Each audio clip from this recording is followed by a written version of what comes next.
來看，佇咧社會國家塞內加爾首都，抑閣有保留大約100間的遺址建築，當地人講號做起坡厝。這一棟上近48點鐘內地當起好勢，用來因應1950年代這戰後人口快速增加要大需求。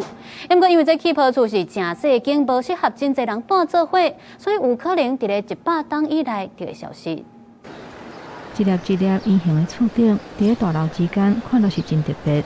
因為圓圓嘛，號做是起球厝。建築專家並雜誌手機冊內底的舊相片，講起球厝用過某一段時間真時行。二戰了後的塞內加爾，也是法國的殖民地，迄當陣會當住的厝真少，城市真着急，想要找出解決的方法，所以內府提出伊的想法，只要用鋼筋阿摩土，佮加上一粒真大粒會當灌空氣的氣球，就會當佇咧短時間內起造一間厝。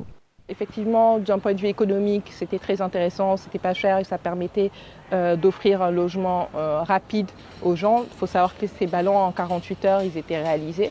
每一間起球厝直徑差不多6公尺，建造房間、客廳甲藥間仔。市民當局迄當陣就是講，安尼的安排就會當滿足民眾的需求。不過並無考慮到當地是真濟代住做伙，真緊遮的民眾都佇起球厝邊仔開始延伸起出去。Bon, d'ailleurs, peut-être dans quelques années, peut-être ça va même disparaître parce que tout le monde est en train de transformer le ballon. 為空中看落，圓形的厝頂，敢若剩100多間佇咧腳骹留下上尾的印記。若這種類型的厝，英國嘛捌出現佇咧台灣。長條形的外觀，就親像為科幻電影內底飛出來的飛碟。